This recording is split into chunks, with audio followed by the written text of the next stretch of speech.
O que podemos aprender com os fracassos de Israel? Provérbios capítulo 29. Comentário de Mário Persona. Versículo 14 de Provérbios 29. O rei que julga os pobres conforme a verdade, firmará o seu trono para sempre. Isso nos fala de Cristo. Mas o inverso não é a mesma coisa, né? O rei que julga os pobres conforme a mentira, firmará o seu trono para sempre? Não, ele perderá o seu trono. E assim nós vemos em toda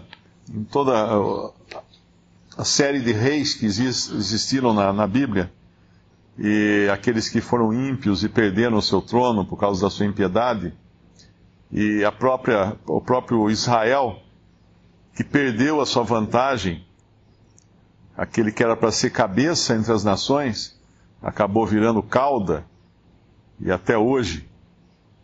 E a própria cristandade, o testemunho cristão na terra, que começou com tanta glória, com tanto poder que nós vemos lá em Atos, e está agora terminando de maneira vergonhosa.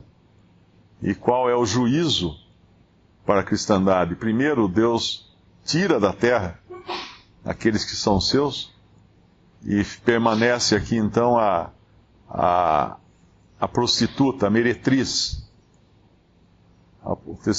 Esse testemunho professo chegar ao ponto de aquela que deveria ser noiva ser chamada de meretriz de Babilônia, a grande meretriz, que até espantou o apóstolo João. Nós vemos a que ponto chegou. Mas aqui o versículo 14, então, diz que o rei que julga os pobres conforme a verdade firmará o seu trono para sempre. A vara e a repreensão dão sabedoria, mas o rapaz entregue a si mesmo envergonha sua mãe. Quando os ímpios se multiplicam suas transgressões, mas os justos verão a sua queda. Castiga o teu filho e te fará descansar, e dará delícias à tua alma. Não havendo profecia, o povo se corrompe. E eu, quando li esses versículos, eu lembrei de um caso muito claro na palavra de Deus, que envolve os filhos, envolve a falta de repreensão, envolve a falta de profecia, a raridade da palavra de Deus, e é o que está em 1 Samuel capítulo 3, versículo 1. Nós vemos aqui uma época de grande ruína em Israel.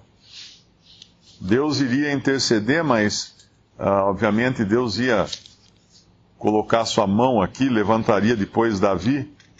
Primeiro levanta Samuel, né, que é um profeta que é notória a sua presença nos planos de Deus, e depois virá Davi, de quem virá o Messias. Mas numa época de tamanha ruína, Deus simplesmente coloca de lado aqueles que não servem, aqueles que estão atrapalhando o caminho, e vai então tratar com aquele que é segundo o seu coração. Ele faz isso depois com Saul, e aí então com Davi. Saul, o homem segundo o coração dos homens, e Davi, o homem segundo o coração de Deus. Mas no versículo 1 do capítulo 3 de 1 Samuel, diz que o mancebo Samuel servia ao Senhor perante Eli. E a palavra do Senhor era de muita valia naqueles dias. Não havia visão manifesta. Algumas traduções trazem que a palavra do Senhor era muito rara naqueles dias. Porque não tinha visão manifesta, não tinha revelação instantânea ou coisa clara da parte de Deus. Eles viviam mais ou menos como estavam vivendo no tempo de Juízes. Um pouquinho antes, no último capítulo de Juízes, o último versículo, um livro de tanta ruína que é o livro de Juízes, nós vemos que eles estavam numa condição tão ruim que Deus precisou levantar juízas, algo que obviamente é contra a própria ordem dada por Deus, mas Deus precisou levantar juízas. E um general que devia matar o comandante inimigo, o general inimigo, ele ele precisa se esconder como se diz, na barra da saia de uma mulher para poder cumprir a sua missão, de tanta ruína que havia. E no último versículo, do último capítulo de Juízes, diz assim, Juízes, o último capítulo, o versículo 25, capítulo 21. Naqueles dias não havia rei em Israel, porém cada um fazia o que parecia reto aos seus olhos. Assim é quando não há profecia, assim é quando não há o predomínio da palavra de Deus. Cada um vai fazer segundo os seus olhos. E era o que Eli estava fazendo aqui. Eli, que deveria cuidar das coisas da casa de Deus, ele na realidade tinha filhos que ele não disciplinava. E Deus fala aqui, através de Samuel, que era um menino ainda, no versículo 10, ele diz: Então veio o Senhor e ali esteve e chamou outra, como das outras vezes, Samuel, Samuel, e disse Samuel: Fala, porque o teu servo ouve. E disse o Senhor a Samuel: Eis aqui vou eu a fazer uma coisa em Israel, a qual todo que ouvir lhe tinirão ambas as orelhas. Naquele mesmo dia suscitarei contra Eli tudo quanto tenho falado contra a sua casa. Começá-lo-ei e acabá-lo-ei. Porque já eu lhe fiz saber que julgarei a sua casa para sempre, pela iniquidade que ele bem conhecia, porque fazendo-se os seus filhos execráveis, não os repreendeu. Portanto, jurei à casa de Eli que nunca jamais será expiada a iniquidade da casa de Eli com sacrifício, nem com oferta de manjares. E aí a história continua, mostrando a queda de Eli, primeiro a morte dos seus filhos, né, que são mortos, que roubavam dos sacrifícios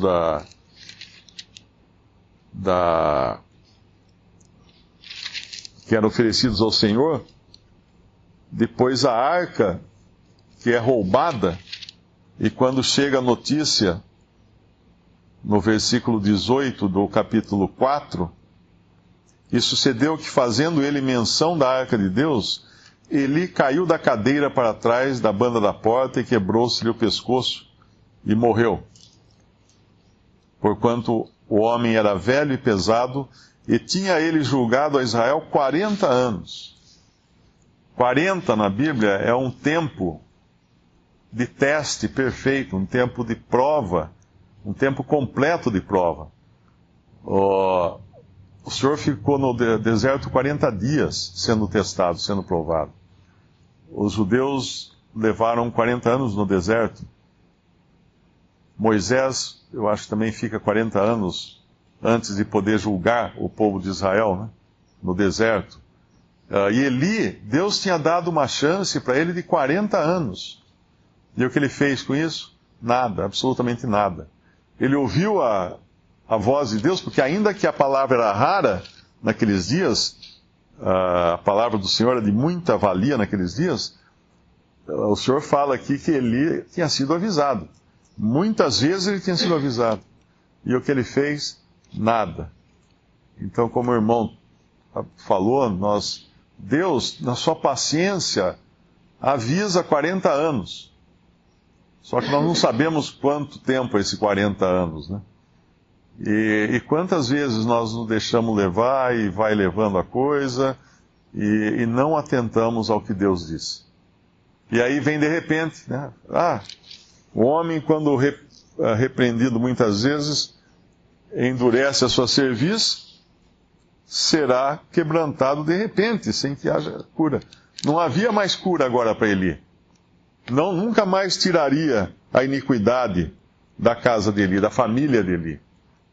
Ele morre em vergonha, ele morre, os seus filhos morrem, Eli morre, e cai numa cadeira, não sei se é a mesma cadeira que ele tinha no templo, que era um lugar que não tinha mobília.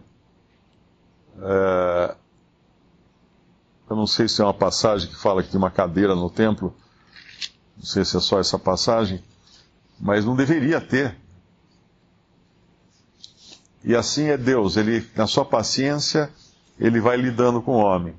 E de repente a pessoa fala assim, mas como? Assim de repente? Não, não foi de repente. Deus já vinha tratando.